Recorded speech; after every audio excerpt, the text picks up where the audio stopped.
यूँ कहिए कि हम एक सामान्य लेखक या साहित्यकार के तौर पर उनको समझें तो ये उससे परे थे। प्रेमचंद जी जैसे आज मानस हर घर में एक ऐसे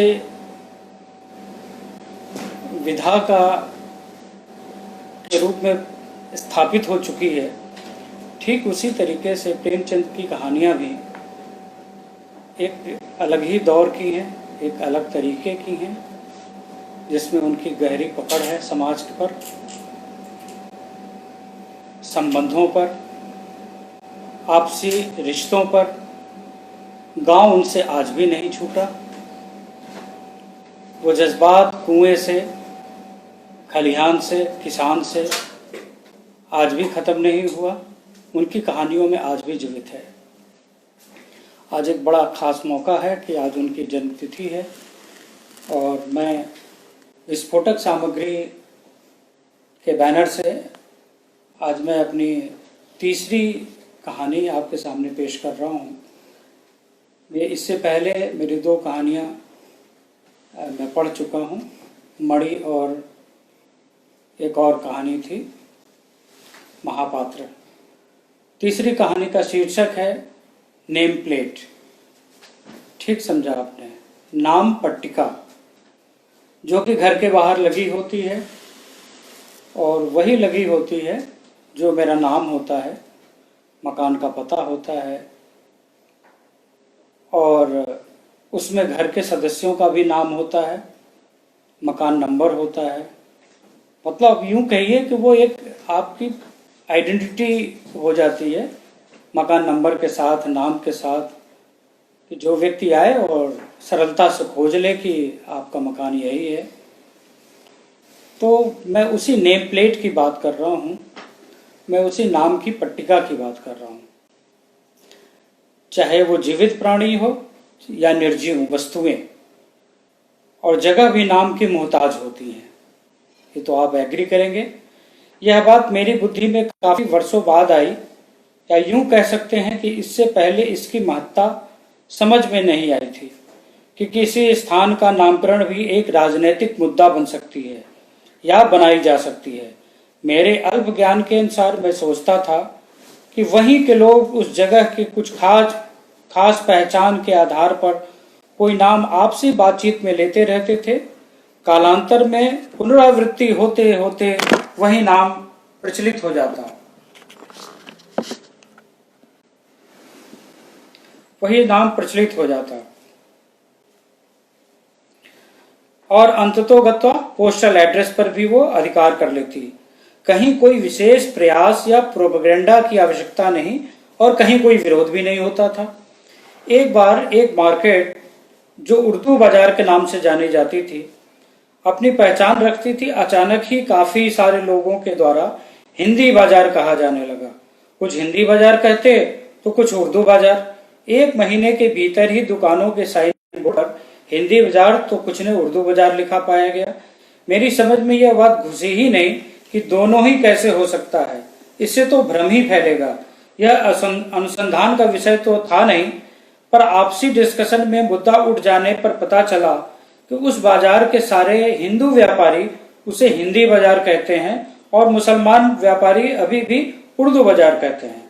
बहरहाल उस वक्त ना तो मैं इतना परिपक्व था, न ही मेरी आवश्यकता कि मैं इस विषय पर शोध करूं, पर धीरे धीरे ढेर सारे नामों में परिवर्तन होते देखता रहा। ऐसा लगा कि इस नाम परिवर्तन के स्पर्धा में आवश्यकता और उपयोगिता का कोई संबंध नहीं, बल्कि जातिगत, धार्मिक एवं राजनैतिक मामला वर्चस्व बनाने का ही है और इन्हीं भावनाओं को भड़काकर या उठाकर अलगाववादी या गुटबाजी कराने की एक राजनीतिक आवश्यकता होती है, जिसमें स्थानीय निवासियों या व्यापारियों से उसका कोई मतलब हल नहीं होता।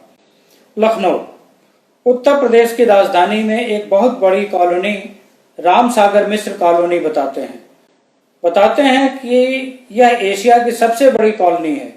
पता नहीं कब यह इंदिरा नगर होगी। जो इसमें रहते हैं वर्षों से रहते आ रहे हैं, अपना मकान है, इनसे पूछने या कंसल्ट करने की कोई जरूरत नहीं समझी गई। राम सागर मिश्र कॉलोनी ही क्यों, पता नहीं कितने colony, lane, market, station, building, crossing road को यह गौरव प्राप्त है कि उसके दो दो तीन तीन नाम बदले जा चुके हैं। पता तो तब चलता है जब इस बारे में पेपर में छपता है। विरोध होता है, एक दल दूसरे पर कीचड़ उछालता है, सरकार गिरा देने की धमकी देता है। सत्ता दल रूट आराम से अपने माता पिता, गुरु, पड़ोसी, रिश्तेदार के नामों से पुराने नामों को परिवर्तन कर नया नामकरण कर देता है। पत्थर लगाए जाते हैं, आधारशिला रखी जाती है, झंडी पताका उद्घाटन, एक वर्ग विशेष की संतुष्टि, पेपर कवरेज, नंबर प्रचार या बम्पर प्रचार आप कह लें, और फिर कुछ ही दिनों के हल्ला गुल्ला के बाद सब कुछ सामान्य। सरकार गिरी, नई सरकार का आगमन और एक नए सिरे से सब कुछ वही होने लगता है। चौक लखनऊ में कोई स्टेडियम या ओपन स्टेज ऑडिटोरियम बना था। पिछले 4-5 वर्षों से कोई सुगबुगाहट नहीं थी, एकदम उपेक्षित पड़ा था। बच्चे कनकौवे उड़ाया करते, संडे को कबूतर का मार्केट लगता, गाय भैंसों का चारागाह, आसपास वालों के लिए सुलभ शौचालय, कहीं कोई गड़बड़ नहीं। एक दिन पेपर में पढ़ा कि उसका नाम अमृतलाल प्रेक्षागृह रखा गया और बाद में हो गया छत्रपति साहू जी प्रेक्षागार। एक राजनीतिक दल काफी हो हल्ला मचा रहा है, देखना है ऊंट किस करवट बैठती है, नाम चेंज होता है या फिर यही सरकार गिराने की धमकी, जैसे पिछले 2 प्रकरण में चिल को बचाकर शांत हो गए। झंडे वाला पार्क प्रकरण और अपने सामने होते देखते रहे लक्ष्मण पार्क का सत्यानाश। पता नहीं क्या कोर दबी थी कि हाय तौबा नहीं मची और पार्टी का धर्म खतरे में नहीं पड़ा। आज अचानक ही अमृतलाल नागर के नाम पर पुरुषत्व जाग उठा, लेकिन लगता नहीं कि कोई प्रतिष्ठापरक लड़ाई होगी। फितरत के अनुसार बीच बीच में भड़काऊ मुद्दे उठाना और फिर समझौता करना, शायद इसी को राजनीति समझते हैं। इसके लिए अमृतलाल नागर, छत्रपति साहू, लक्ष्मण पार्क, परिवर्तन चौराहा, हिंदी बाजार सब एक ही जैसे मुद्दे हैं। इनका मुख्य उद्देश्य जातिगत धार्मिक भावना को भड़काना, एक अपनी लीडरी बचाते हुए उपयोगिता साबित करते रहना है।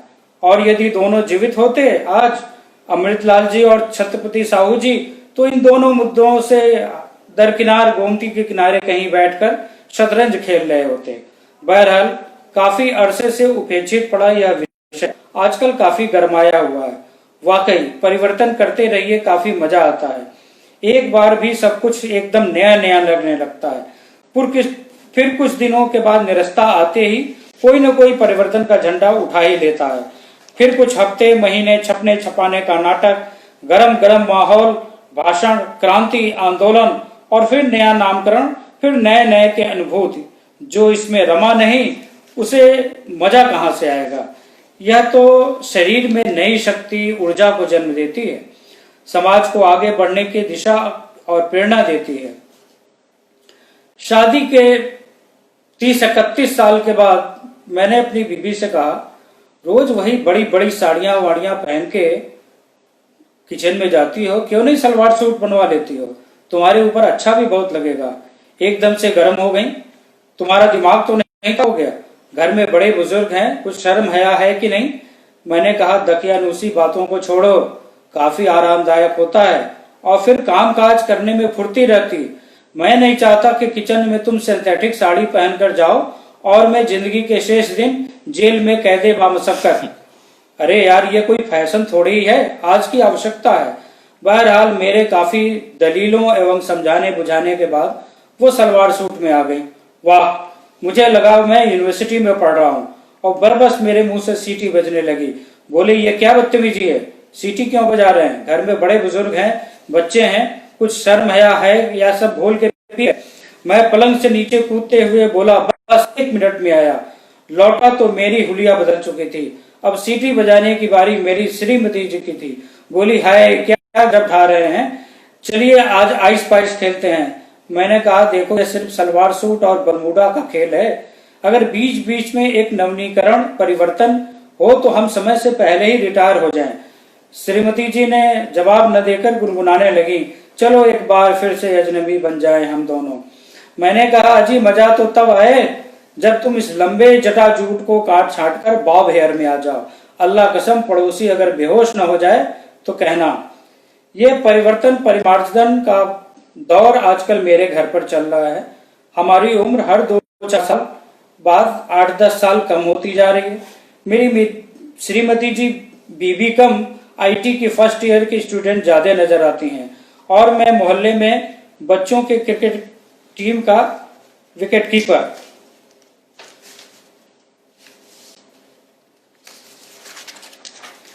मेरे बड़े बेटे ने कहा, पापा आपका नाम काफी लंबा और ओल्ड डेटेड है, आप इसे छोटा क्यों नहीं कर लेते। काफी विचार विमर्श के बाद दिन मुहूर्त निकाला गया, निमंत्रण पत्र बांटे, पेपर में इश्तहार दिया गया, नामकरण संस्कार हुआ, मेरा संपन्न हुआ, मिठाइयां बटी, भोज भात हुआ, बधाइयों का सिलसिला कुछ ऐसा शुरू हुआ कि रात 12 बजे तक चला। सुबह मेरा पुराना नेम प्लेट बड़ा ही उखाड़ रहा था। काफी दिनों से लगा रहने के कारण जाम हो रहा था। छेनी हथौड़ी की चोट से पत्थर चटक चटक कर टूट रहे थे।